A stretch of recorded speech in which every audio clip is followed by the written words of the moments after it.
राज्यातील शासकीय कर्मचाऱ्यांसाठी दिलासादायक निर्णय घेत महाराष्ट्र शासनाने 31 डिसेंबर रोजी सेवानिवृत्त होणाऱ्या कर्मचाऱ्यांना 1 जानेवारीची काल्पनिक वेतनवाढ विचारात घेऊन निवृत्तीवेतन निश्चित करण्याचा शासन निर्णय 19 डिसेंबर 2025 रोजी निर्गमित केलेला आहे।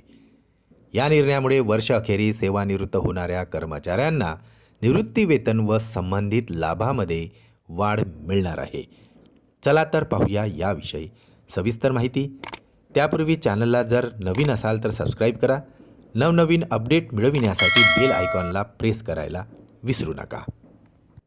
उच्च न्यायालय खंडपीठ औरंगाबाद यांनी याचिकेनुसार आणि इतर प्रकरणात 16/2/2023 रोजी दिलेल्या आदेशाच्या अनुषंगाने 30 जून रोजी सेवानिवृत्त होणाऱ्या कर्मचाऱ्यांना लगतच्या 1 जुलैची वेतनवाढ देण्याबाबत वित्त विभागाने 28/6/2023 रोजी शासन परिपत्रक काढले होते आणि त्यानुसार कर्मचाऱ्यांचे निवृत्ती वेतन निश्चित करण्यात येत असते। सर्वोच्च न्यायालयाच्या आदेशानुसार केंद्र शासनाने 20/5/2025 रोजीच्या आदेशाद्वारे 31 डिसेंबर रोजी सेवानिवृत्त होणाऱ्या कर्मचाऱ्यांना 1 जानेवारीची काल्पनिक वेतनवाढ देण्याचा निर्णय घेतलेला होता आणि त्याच धर्तीवर राज्य शासनानेही हा निर्णय घेऊन 31 डिसेंबर रोजी सेवानिवृत्त होणाऱ्या राज्य शासकीय कर्मचाऱ्यांनाही 1 जानेवारीची काल्पनिक वेतनवाढ अनुदेय केलेली आहे।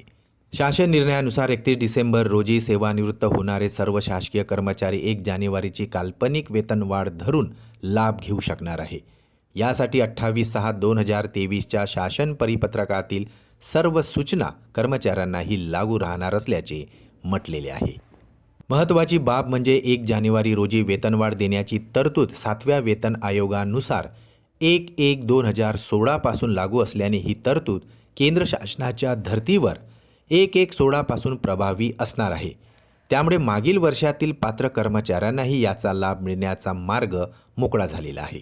या निर्णयामुळे आता दीर्घकाळ प्रलंबित असलेला प्रश्न पुन्हा मार्गी लागला असून वर्षअखेरीस सेवानिवृत्त होणाऱ्या कर्मचाऱ्यांच्या निवृत्ती वेतनात न्याय्य वाढ होणार असल्याने कर्मचाऱ्यांमध्ये आता समाधान व्यक्त होत आहे।